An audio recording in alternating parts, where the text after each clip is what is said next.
I used to believe marriages fall apart slowly, one tiny crack at a time. But mine collapsed in a single moment at 2 a.m., the night I whispered into my phone that my husband was ordinary. I said it like a joke, like a silly complaint from a bored wife. But deep down, I meant it. And I never imagined Dan could hear me through the bedroom wall. He didn't say anything that night. He didn't confront me. He just lay there quietly while I betrayed him from 12 feet away. Dan is a computer engineer. He talks about servers and code the way poets talk about love, with intensity and passion. I used to think it was cute. Then I started resenting that passion, because it wasn't directed at me anymore. He would sit at his desk for hours, headphones on, while our marriage gathered dust in the corner. I was tired of stability. I wanted excitement, the kind that made my heart race, made me feel seen, wanted, important. Then Scott returned to Chicago. Scott is my cousin. Not by blood. Our moms grew up together, so we call each other cousins. He's the golden boy of the family. Gym freak, cocky smile, expensive clothes, perfect body, women drooling over him everywhere he goes. He once told me, life should be lived loud.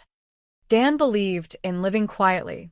Scott was opening a fitness center and asked me to help with the administrative and branding side.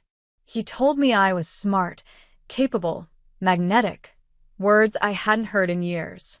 The more time I spent with him, the more I remembered the version of myself that existed before predictability and routine swallowed me whole. On day 1, he complimented my outfit. On day 2, the way I talked. On day 10, he said he couldn't stop thinking about me. Attention is a drug. And I got hooked. One night, after an argument with Dan about why we never go out anymore, I found myself in Scott's apartment. Alone. Vulnerable. Drunk on validation. I told myself it was just a late meeting. Then one moment we were talking, and the next moment he was kissing me. I didn't pull away. Cheating didn't feel like cheating when the person you cheated on stopped looking at you a long time ago. The more time I spent with Scott, the more I felt alive. Lunches turned into afternoons in his loft. Lazy kisses, hands tracing places that had been untouched for years. I told myself I was happy, happier than I'd been in a long time. I convinced myself Dan didn't notice. He barely looked up from his screens, even when I got dressed like I was going on a date. Scott laughed when I worried. He's too wrapped up in computers to notice anything. And I believed that. Until the shoe. One afternoon, Scott left his sneakers by the door. I forgot to hide them before Dan got home early. The key paused in the lock. The kind of pause where you know someone has seen something. I froze on the couch, heart hammering, waiting for him to storm upstairs and catch me. He didn't. He just walked in, kissed me on the forehead, and asked about my day. That was the moment I realized Dan wasn't clueless. He just wasn't reacting. And that scared me more than being caught. After that, I noticed changes. He wasn't yelling or asking questions, he was watching. He would glance at me longer. He listened when I spoke. He looked like he was studying something me. Scott insisted I was overthinking. Dan wouldn't fight even if he knew. He'd just accept whatever you tell him. And he knew exactly how to press the selfish part of my heart. We started planning a future. A real one. Not just romance. Business. Money. Scott said if I divorced Dan, I'd get half the house, half the assets. Maybe even alimony. We talked about expansions, marketing, hiring new coaches with money Dan earned. I knew it was wrong. But greed is easy to justify when someone whispers that you deserve more. I lied constantly. Girls' dinner. Late at work. Early meetings. Dan would just nod, like the good husband who trusts his wife. Meanwhile, I was building a new life behind his back. I thought I was winning. Then, Dan announced a fresh start. A new place. Maybe moving out of the house. He said it casually, like he was talking about replacing a couch. But his eyes, there was something cold behind them. For the first time, I thought, what if he leaves me before I leave him? Scott said to relax. He's just pretending power. He won't actually do anything. I believe that too. I wish I hadn't. There's a special kind of arrogance in thinking you're smarter than someone who's quietly been collecting every piece of your betrayal. Then came the stupidest moment of my life, the kitchen intervention. Scott, my best friend Lisa, and I sat Dan down to be honest. As if honesty was something I valued anymore.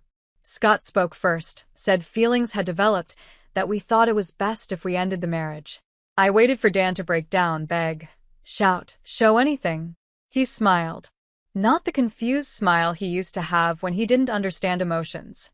No, this was the smile of someone who already knew the ending of the story. Then he turned his laptop toward us. A folder labeled evidence. Photos. Bank statements. Recordings. Screenshots. Timestamps. Scott. Me. Lies. Affairs. Plans to take Dan's money and fund the gym. Every ugly truth in 1080p. My stomach dissolved into nothing. Scott tried to deny everything. Dan cut him off with one sentence. Proving things with data is what I do for a living. And there it was, a man who finally chose to fight. He handed me divorce papers, citing financial misconduct. He handed Scott a restraining order, legally kicking him out of our lives. He handed Lisa a photo, proof to destroy her own marriage. He looked at me. Not angry, not sad. I'm grateful, he said.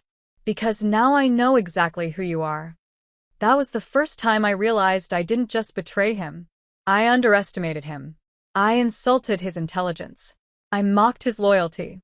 And I turned him into someone I didn't recognize anymore. He walked out of the kitchen, leaving a crater behind him. I stood there, heart pounding, realizing the man I thought was weak was just patient. And patience is more dangerous than anger. Scott tried to reassure me. He's bluffing. He'll calm down. Lisa said Dan would probably apologize later, like always. But that night wasn't the end. It was the beginning. Small things started cracking. Scott's car suddenly got parking tickets. Coworkers at my office looked at me differently. Whispers. Questions. Doubts. Consequences. Dan had started a war. And none of us saw the battlefield. 2 weeks later, Scott and I were in a coffee shop smiling like idiots, thinking we'd escaped. Scott said, "Talking isn't a crime. What's he gonna do? Make us look bad in court?" I laughed, pretending everything was fine. But even then, I could feel a shift in the air. Dan wasn't reacting, he was planning. I was too caught up in my affair to understand that the quiet husband I discarded was about to destroy everything I had left. Everything was about to implode. And for the first time, I realized the man I betrayed wasn't passive. He was patient. When Dan left that kitchen with divorce papers in his hand, I still didn't understand the storm I had awakened. I actually convinced myself he was just acting strong, that he would cool down, cry later, maybe even beg me to stay. That's who Dan had always been in our marriage. Quiet, forgiving, willing to absorb hurt if it meant keeping the peace. But that version of him died the same night I called him ordinary. I was so sure Scott and I were untouchable. We thought love, or whatever we had, was enough to shield us. Scott said Dan had already played his best card, that he had no power left. He was wrong. Dan didn't yell. He didn't threaten. He didn't chase. He just vanished into strategy. I first noticed it when people at work became distant. Conversations stopped when I walked into a room. A coworker asked if I was managing things okay at home. My manager suggested I maintain professional boundaries in all communications. I laughed it off, pretending not to understand, but inside panic flickered. Scott, on the other hand, didn't feel panic. He felt annoyance. People gossip. Ignore it, he said. Then Scott's BMW got parking tickets, 3 in one morning. The front wheel got booted. He cursed the city, blamed bad luck. Meanwhile, Dan, the ordinary husband, was quietly setting traps we didn't even see. Scott started getting more irritable, short-tempered. Every small thing triggered him: the gym equipment delivery delay, the investors asking too many questions, me asking if he was sure everything was under control. He assured me he was. But his eyes said something else. He was scared. But of what? Of Dan? The man he once mocked? One evening, Scott wanted to celebrate a big business milestone. We chose a trendy restaurant and laughed like nothing was wrong. It almost felt normal again. until Scott tried to pay. His card declined. He tried another. Declined again. The server's polite but judging face made my skin crawl. Scott stepped outside to call the bank. I sat alone, picking at melting ice in my drink, stomach twisting. He returned 10 minutes later, furious. Someone flagged fraudulent activity on all his accounts. His words, not mine. That night, I didn't sleep. Because Dan had been sleeping next to me for years, listening, learning, remembering. Scott didn't know Dan the way I did. Dan didn't need fists or shouting to destroy someone. He needed a keyboard. The day of the fitness center launch arrived. Scott was nervous, hyperfixated on every detail, lights, banners, speeches, investors, local media. I tried to calm him, but truthfully, I needed calming too. I wore a new black dress. Sharp makeup. The look of a woman ascending into a better life. But the moment I walked in, I felt eyes on me again, not admiration, suspicion. Relax, Scott said, smoothing his hair. This is our night. He started his speech confident, charming. He clicked the remote to show his first slide. But instead of the gym's logo, the screen lit up with a photo of Scott and me kissing in his apartment's hallway. Every breath in the room stopped. Scott froze. Clicked again. More pictures, us holding hands, cuddling at bars, leaving his apartment. Emails. Screenshots. My texts. His texts. The blueprint of our affair. Chaos erupted. Scott slammed the remote, yelling it was a mistake, a hack. People filmed us. Investors hissed insults. A woman threw her drink at Scott. Someone shouted homewrecker at me. My heart was beating so violently, I thought I might collapse. I searched the room through tears, and there he was. Dan. Standing near the back. Hands in pockets. Calm. Watching the truth explode. He didn't smirk. Didn't celebrate. Just observed, like he was finally collecting the justice he had earned. I rushed outside, gasping, trying to breathe. Dan was already walking away. How could you do this? I screamed, voice cracking. He turned slightly, not fully. I didn't destroy anything, he said. I just let people see who you are. Then he left. Scott didn't come after me. He stayed inside trying to salvage investors who were already deleting his number. And at that moment, I knew I had chosen the wrong man. Scott's business fell apart in 2 days. Investors pulled out. The property owner demanded early termination penalties. Everything collapsed faster than it was built. He ignored me for a week. Then finally called. I need time. Space. Focus on myself. All those big speeches about our future evaporated like we'd never existed. He left for Phoenix to start over. He said I should figure out my own life first. Translation. You're a liability now. I cried more over Dan leaving than Scott disappearing. Because Scott wounded my ego. But Dan? He broke my heart. Then, work called me into HR. They confronted me with emails, messages planning my business meetings, with Scott using company devices. Violations of policy. Trust issues. Professional misconduct. I was fired. Immediately, I left with a cardboard box full of a life I destroyed myself. Lisa stopped answering my calls. Then I learned her husband saw pictures of us at Scott's apartment. Their marriage imploded too. By trying to build a new life, I burned 3. Dan moved out of the house quietly. I found out from a neighbor. He took everything he needed, then sold the house the moment he legally could. Lawyers said I was lucky to walk away without debt. Lucky. The word felt like a punch. I blamed Dan for everything until I realized blame is a privilege only innocent people get. I wasn't innocent. Dan never shouted at me. Never insulted me.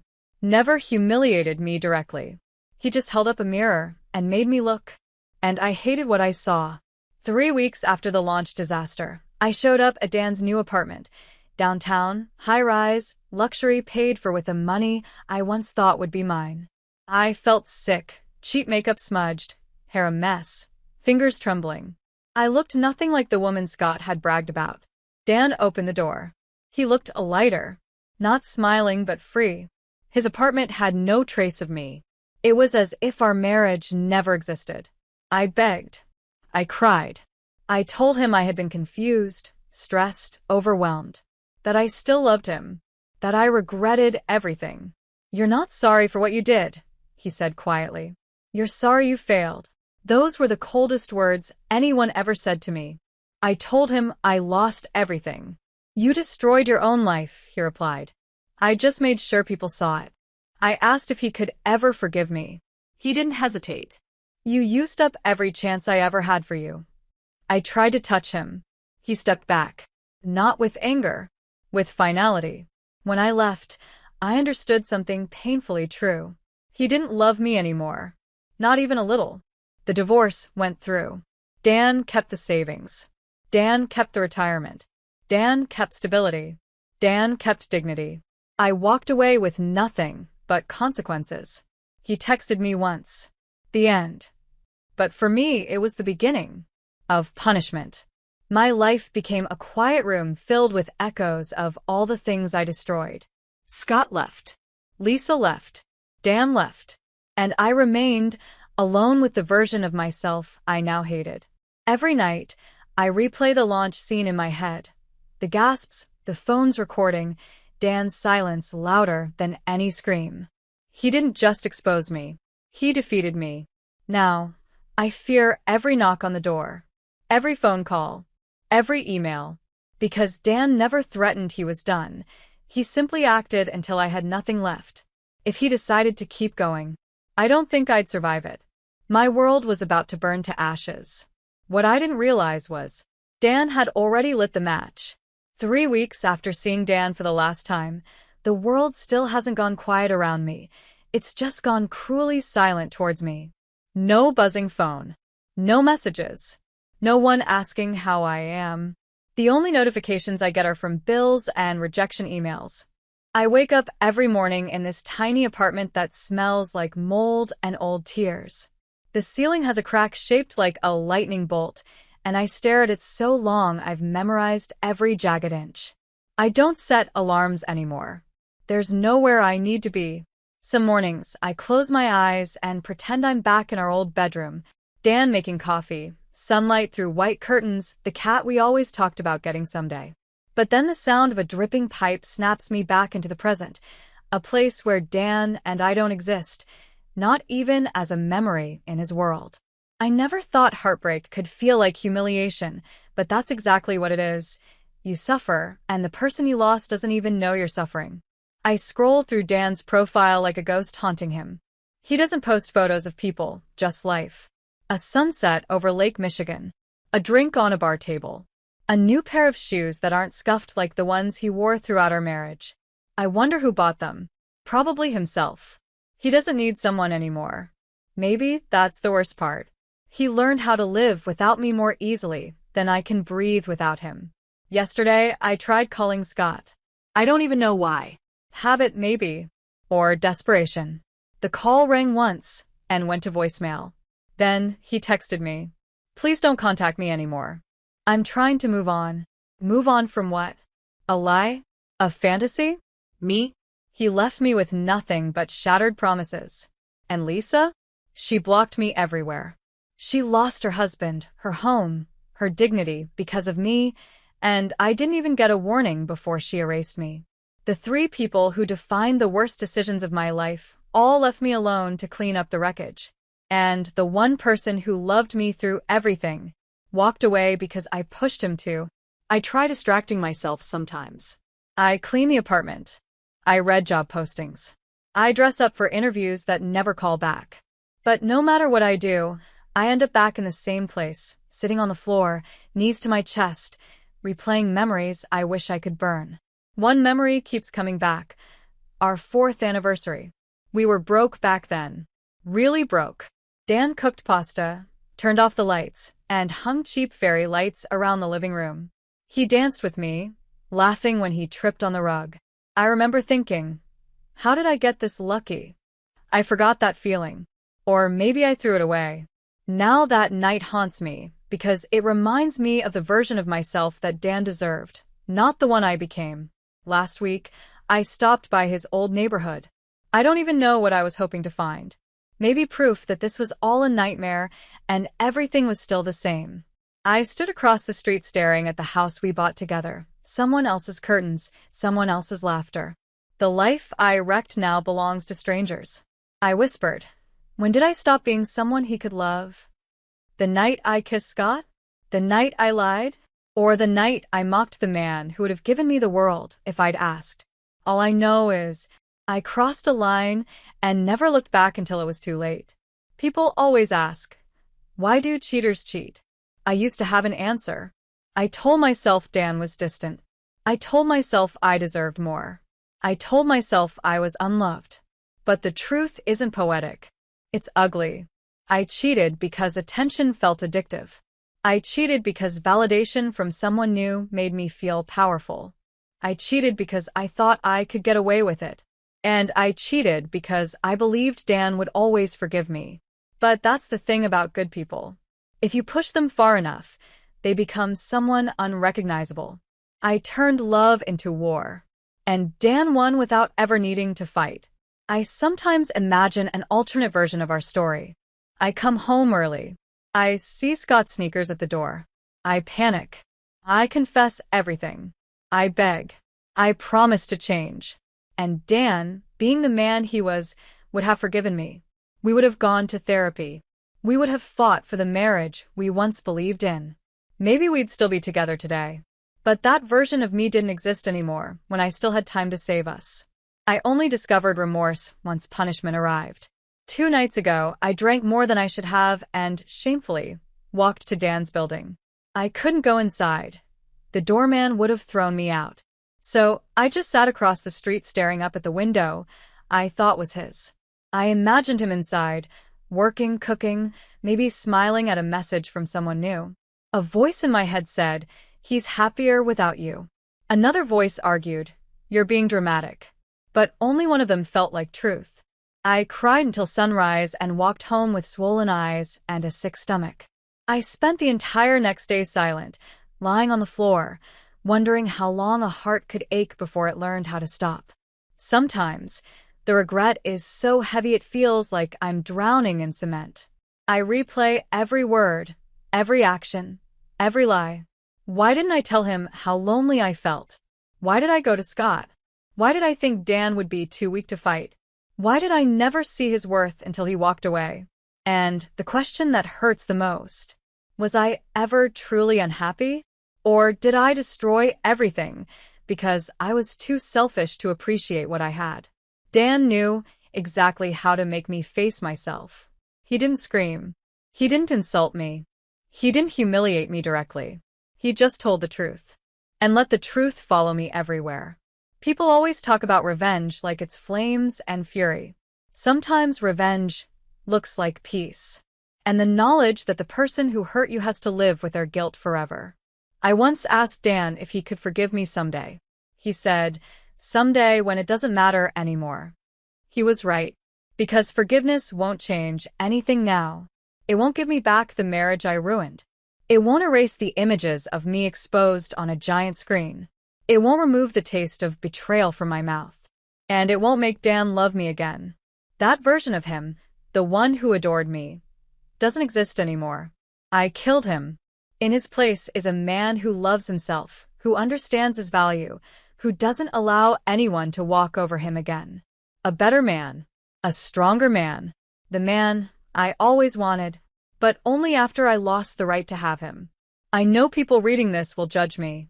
And you should. But if I can offer one truth from the ruins of my life, cheating doesn't only betray someone else.